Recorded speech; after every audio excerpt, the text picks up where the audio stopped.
நம்முடைய கர்த்தராகிய இயேசு கிறிஸ்துவின் நாமத்தினால் உங்களுக்கு வாழ்த்துக்களை தெரிவித்துக் கொள்கிறேன். பிரியமானவர்களே, ஆசீர்வாதம் என்ற தலைப்பின் கீழாக 3வது செய்தியை அடியேன் உங்களோடு பகிர்ந்து கொள்ளலாம் என்று ஆசைப்படுகிறேன். 2 செய்திகளில தேவன் ஆபிரகாமை எப்படி ஆசீர்வதித்தார், நோவாவை எப்படி ஆசீர்வதித்தார், இன்றைக்கு நம்மையும் தேவன் ஆசீர்வதிக்க வேண்டுமே, நமக்கும் என்ன சொல்லுகிறார், நாம் எப்படி நடந்து கொண்டால் தேவன் நம்மை ஆசீர்வதிப்பார் என்று இன்றைக்கு பார்க்கலாம். முதலாவது, இஸ்ரவேல் ஜனங்களை தேவன் சந்தித்து அவர்களோடு பேசினார். நீங்கள் இப்படி நடந்து கொண்டால் நீங்கள் ஆசீர்வதிக்கப்படுவீர்கள் என்று சொன்னார். அந்த வார்த்தைகள் நாம் பார்க்கலாம். முதலாவது, உபாகமம் 30ஆம் அதிகாரம் வசனம் 19 நாம் தெரிந்தெடுத்து வாசிக்கலாம். 30 வசனம் 19. உபாகமம்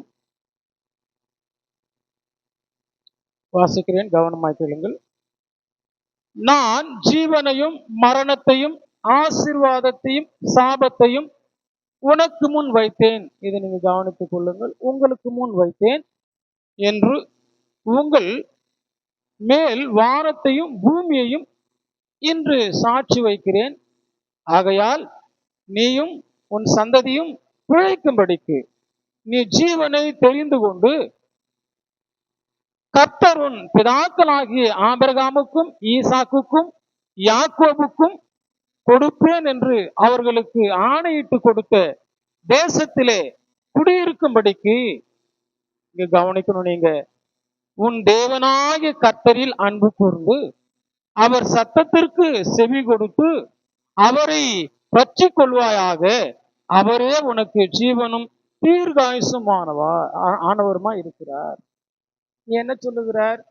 இதோ உங்களுக்கு முன் ஆசீர்வாதத்தையும் சாபத்தையும் வைத்திருக்கேன், ஜீவனையும் மரணத்தையும் வைத்திருக்கிறேன். அதாவது ஆசீர்வாதத்துக்கு தேவன் ஒரு கேட்டை போட்டு பூட்டு வைத்து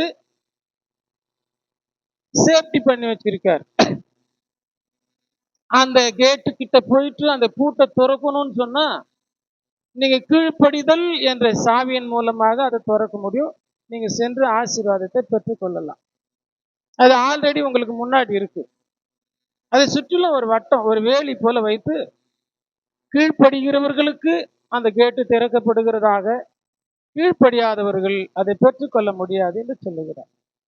ஆகவேதான் நீங்க உன் தேவனாகிய கர்த்தரிடத்துல அன்பு கூர்ந்து அவருடைய சத்தத்திற்கு செவி கொடுத்தால் உனக்கு ஆசீர்வாதம் கிடைக்கும்.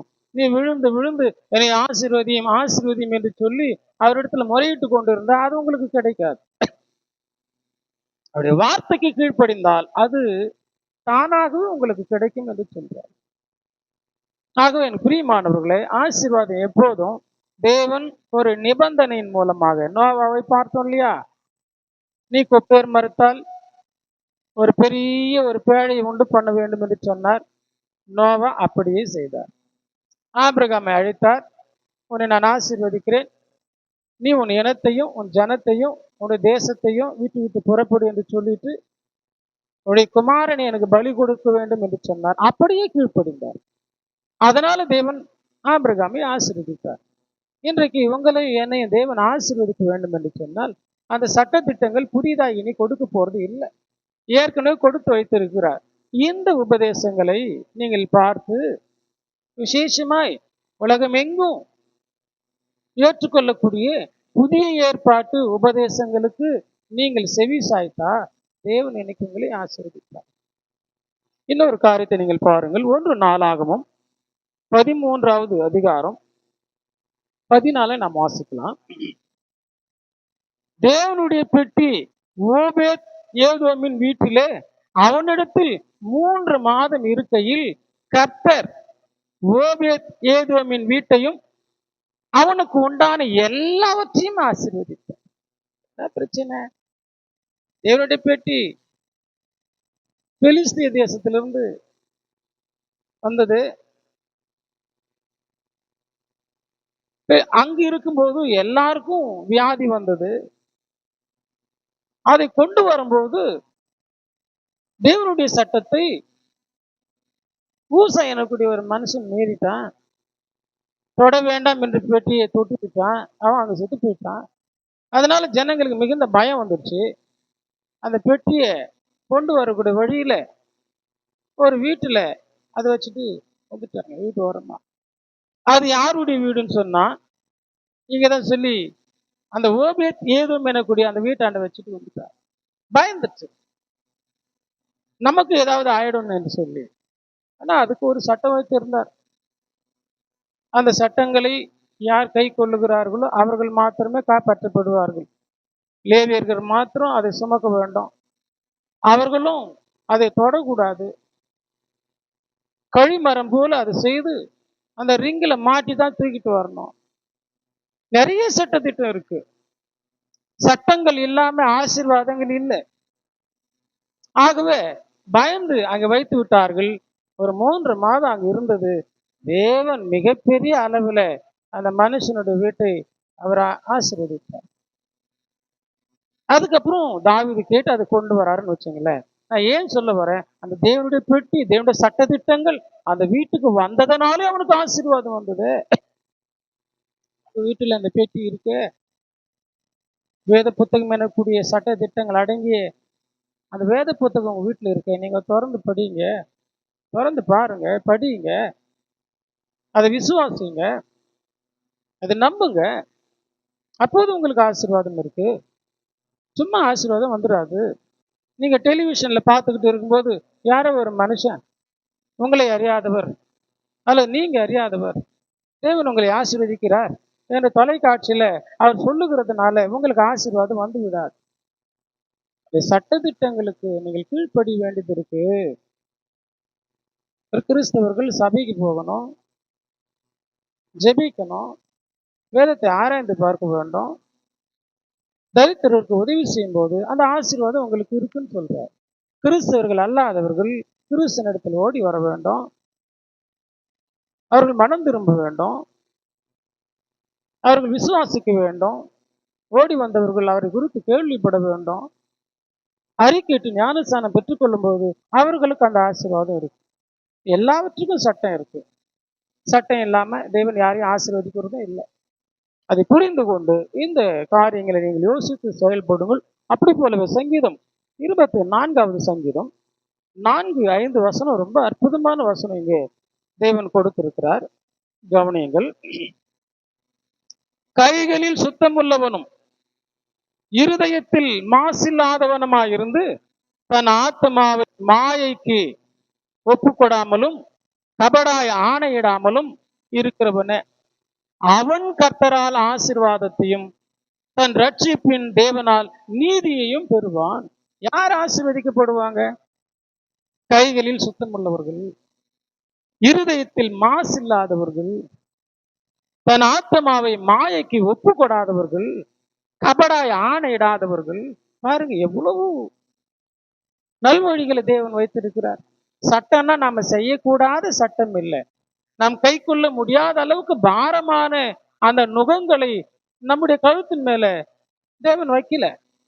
இயேசுக்கு சொல்லுவாரு, என்னுடைய நுகம் லகுவா இருக்கு, நல்ல நீங்கள் சுமக்க வேண்டிய அந்த பாரத்தை மாத்திரமே நான் வைக்கிறேன், நீங்கள் அதை சுமந்தால் நீங்கள் ஆசீர்வதிக்கப்படுவீர்கள் என்று சொல்லி.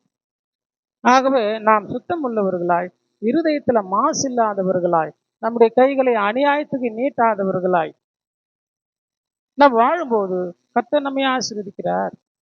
அப்படி போலவே அதே சங்கீதம் 37 நாம் எடுத்துக்கொள்ளலாம். 25-26 நீங்க பாருங்க. நான் இளைஞனாயிருந்தேன், இங்க தாவீது சொல்றார், நான் இளைஞனாயிருந்தேன், முதிர் வயது உள்ளவனுமாய் ஆனேன். ஆனாலும் நீதிமான் கைவிடப்பட்டதையும் அவன் சந்ததி அப்பத்துக்கு இறந்து திரிந்ததையும் நான் காணவில்லை. அவன் நித்தம் இறங்கி கடன் கொடுக்கிறான், அவன் சந்ததி ஆசீர்வதிக்கப்படுவோம். தேவனை நம்புகிறவர்கள் எப்போதும் வேறு ஒருவேளை சாப்பாட்டிற்காக அலைந்து திரிந்தது இல்லை. சொல்றான், நான் இளைஞனாயிருந்தேன், இப்போது முதிர் வயது உள்ளவனுமாய் ஆயிருக்கிறேன். கர்த்தரை நம்பி வந்தவர்களை அவர் எப்போதும் கைவிட்டதே இல்லை. தேவன் அவர்களை ஆசீர்வதிக்கிறார். யார் ஒருவர் தேவனை நம்புகிறார்களோ விசுவாசிக்கிறார்களோ தேவன் அவர்களை ஆசீர்வதிக்கிறார். அவர்களுக்கு பிழைப்பு அவர் நடத்துகிறார், அவர்களை காப்பாற்றுகிறார். அவன் பிரியமானவர்கள், அன்பு தேவனுடைய ஜனமே, இப்படி தேவனுக்கு பயந்து நடக்கும் பொழுது அந்த ஆசீர்வாதம் நமக்கு கிடைக்கும். கீதம் 112 வசனம் 12 நாம் கவனிக்கலாம். வசனம் 2 நாம் கவனிப்போம். அவன் சந்ததி பூமியில் பலத்திற்கும், செம்மையானவர்களுடைய வம்சம் ஆசீர்வதிக்கப்படும். 112 வசனம் 2. அவனுடைய சந்ததி ஆசீர்வதிக்கப்பட்டிருக்கும். எவனுடைய சந்ததி? செம்மையானவர்களுடைய சந்ததி. செம்மையானவர்கள் அப்படின்னு சொன்னா தேவனுக்கு பயந்து பொல்லாப்புக்கு விலகி தன் ஆத்மாவை காத்து கொள்ளக்கூடிய உத்தமர்களுக்கு, செம்மையானவர்களுக்கு அந்த ஆசீர்வாதமும் அவருடைய பிள்ளைகளுக்கும் கிடைக்கும் என்று சொல்லுகிறார். அப்படி போலவே நீதிமொழிகள் 10ஆம் அதிகாரம் 6வது வசனத்தை நாம் பார்க்கலாம். நீதிமொழிகள் 10 வசனம் 6. இங்கே அற்புதமான ஒரு வசனம் இங்க இருக்கு. நீதிமானுடைய சிரசின் மேல் ஆசீர்வாதம் தங்கும், கொடுமையோ துன்மார்க்கனுடைய வாயை அடைக்கும். தேவன் யாரை ஆசீர்வதிக்கிறார்?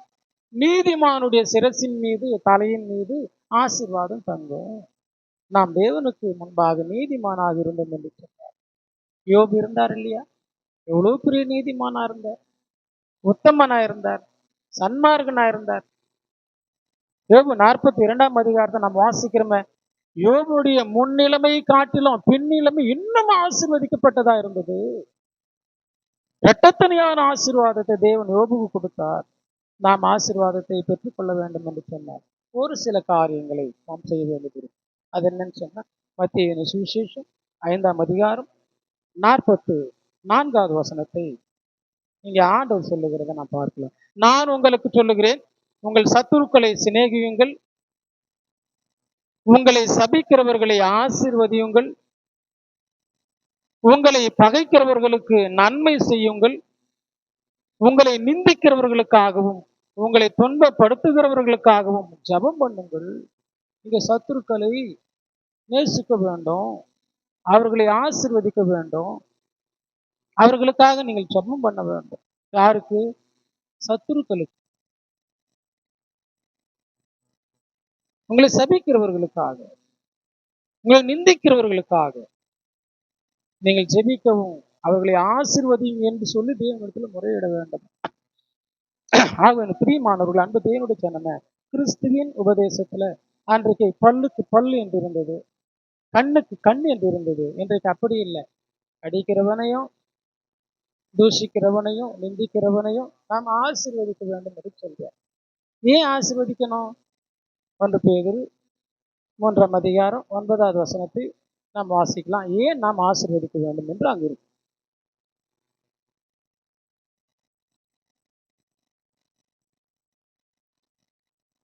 தீமைக்கு தீமை, தீமையையும் உதாசீனத்தையும் சரி கட்டாமல் தீமைக்கு தீமை செய்யக்கூடாது என்று சொல்லுகிறார். அதற்கு பதிலாக நீங்கள் ஆசீர்வாதத்தை சுதந்திரித்துக் கொள்ளும்படிக்கு அழைக்கப்பட்டவர்களா இருக்கிறீர்கள் என்று அறிந்து ஆசீர்வதியுங்கள். என்ன சொல்ல வர்றாரு? தேவன் உங்களை ஆசீர்வதிக்க வேண்டும் என்று சொன்னால் நீங்கள் மற்றவர்களை ஆசீர்வதிக்க வேண்டும். தேவன் உங்களிடத்துல அதை எதிர்பார்க்கிறார். தீமைக்கு தீமை செய்யக்கூடாது. நாம் ஆசீர்வாதத்தை பெற்றுக் கொள்ளுகிறவர்களா இருக்கிறபடியினால மற்றவர்களை ஆசீர்வதிக்க வேண்டும்.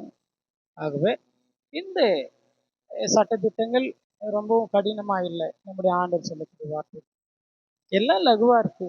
எல்லாரும் நேசிக்க கற்றுக்கொள்ளுவோம், அந்த ஆசீர்வாதத்தை நாம் பெற்றுக்கொள்ளலாம். ஆசீர்வாதம் தனக்காக வாழ்வது மாத்திரமல்ல, பிறருக்காகவும் வாழும்போது தேவன் நம்மை ஆசீர்வதிக்கிறார். ஒரு சுருக்கமான ஒரு ஆன்சர் இது. நமக்காக நாம் வாழ்வதை மாத்திரம் பெரிதா எண்ணாமல் மற்றவர்களுக்காகவும் நாம் வாழும்போது தேவன் நம்மை ஆசீர்வதிக்கிறார். அதோடு கூட தேவனிடத்துல அன்பு கூர்ந்து அவருடைய சட்டத்திட்டங்களை கை கொள்ளும் போது தேவன் நம்மை ஆசீர்வதிக்கிறார். ஆகவே இந்த அற்புதமான வேளையில ஆசீர்வாதம் என்ற தலைப்பின் கீழாக மிக அற்புதமான வார்த்தைகளை உங்களோட பகிர்ந்து கொள்ளும்படியாக தேவன் உதவி செய்தார். தொடர்ந்து நீங்க உங்களுடைய அருகாமையில் இருக்கிற கிறிஸ்துவின் சபையை நாடி சென்று அங்கே உங்களுடைய அந்த மனம் திரும்புதலை அவர்களுக்கு காண்பியுங்கள். நிச்சயமாகவே அவர்கள் உங்களை வழி நடத்துவார்கள். தெய்வம் தாமே உங்களை ஆசீர்வதிப்பாராக.